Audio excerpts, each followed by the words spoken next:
Palliative care is an integral part of the cancer care delivery system, but determining which patients are most in need of that care isn't always easy.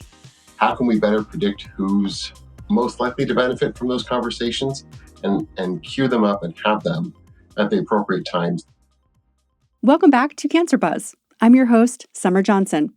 Every year, oncology care providers build solutions to the challenges they face, and a select few are honored with ACCC's Innovator Award for successfully turning ideas into actionable programs.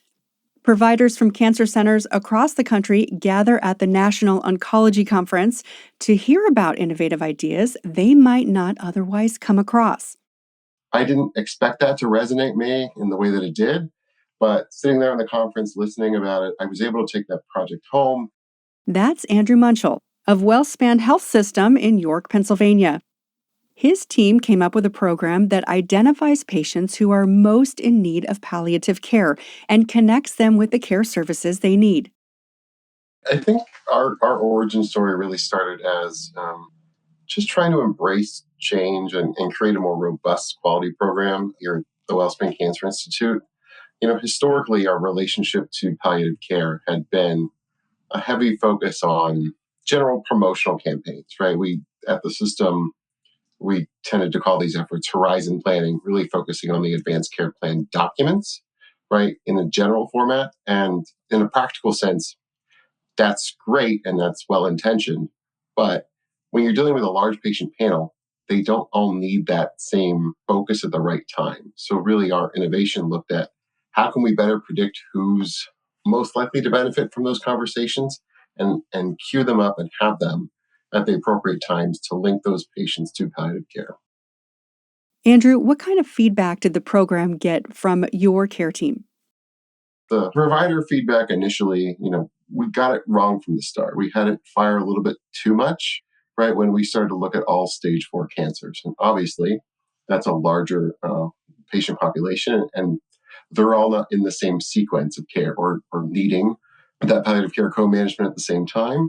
But once we enabled the machine learning, the EPIC predictive cognitive computing index into our work, it really dramatically reduced the number of our practice advisories our team received.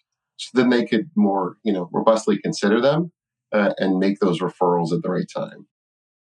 Looking forward to your presentation at the 42nd Annual NOC this fall, what can attendees expect to take away from your session? I like to say I get to share the fun, balance of the business and operations side from the quality perspective.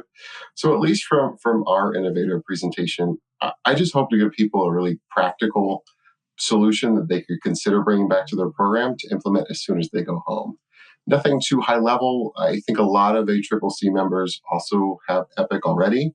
And this predictive model is in the background of their EPIC instance. It wasn't ours, and we weren't using it. So really just, I can share the insights of a program who's, sought to improve end-of-life care outcomes with a tool we actually had and weren't using, and just explaining what that looked like.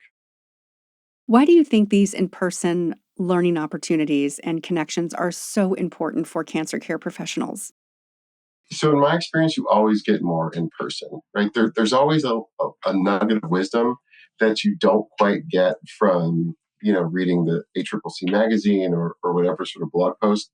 I attended the last, I believe 2 years in a row, was very fortunate in that. And, last year I had an interest in one of the innovators who focused on nutrition services enhancements. I didn't expect that to resonate me in the way that it did.